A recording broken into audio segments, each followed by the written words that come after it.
장마철 앞두고 지난해 침수 피해 현장 찾아가 보고 있는데요. 오늘은 곳곳이 침수돼 퇴근길에 큰 혼란이 벌어졌던 서울 지하철 이수역으로 가보겠습니다. 현장에 취재 기자가 나가 있습니다. 김태원 기자. 네, 서울 지하철 7호선 이수역입니다. 네, 이수역은 폭우 당시에 천장이 무너지기도 했었는데요. 올해 어떻게 대비하고 있습니까? 네, 제가 서 있는 이곳 이수역 9번 출구는 다른 출구보다 지대가 낮은 데다가 이렇게 보시면 위가 모두 뚫려 있습니다.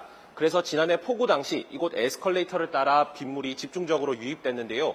빗물이 고스란히 역사 안에 고이고 결국 이 아래층 승강장 천장이 모두 무너져 내리기도 했습니다. 10달 정도 지난 지금 저희 취재진이 현장에 다시 와보니까 출입구 양 벽면엔 이렇게 빗물이 들어오는 것을 막아주는 물막이판이 2개씩 설치되어 있었습니다. 지난해에도 한계가 있긴 했지만 1시간에 140mm까지 쏟아지는 강수량을 막아내기엔 역부족이었는데요. 이제는 물이 지면에서 80cm 높이까지 차올라도 버틸 수 있도록 물막이판을 추가로 설치한 겁니다. 이렇게 서울시는 올해 지하철역 330여 곳의 1,900여 개 출구 대부분에 물막이판을 최소 하나씩 설치했습니다. 하지만 2호선 역삼역 6번 출구나 1호선 동묘앞역 10번 출구 등 10여 곳엔 여전히 설치되지 않았는데요. 민간 건물이 관리하는 지하철 출구라 물막이판 설치에도 동의를 받아야 하지만 아직 협조를 얻지 못했다는 게 서울교통공사 측 설명입니다. 그러나 다른 출구를 모두 막더라도 한 곳에서 빗물이 들어오기 시작하면 침수를 막기 어려울 수 있습니다.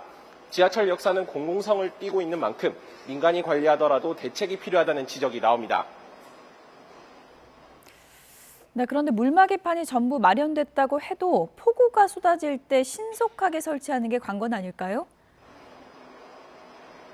네, 지난해 8월 폭우 때 상황을 다시 되짚어보면 제가 지금 나와 있는 이곳 지하철 7호선 이수역은 열차가 무정차 통과했고요.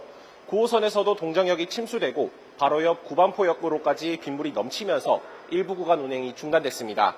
퇴근하던 시민들이 큰 불편을 겪었는데 폭우 상황에 대처할 인력이 모자라 침수 피해가 커졌다는 평가가 나오기도 했습니다. 이수역엔 직원 2명과 사회복무요원 1명이 출구 10곳을 관리하고 있었고 동장역에서도 영무원 2명만이 근무하고 있었습니다.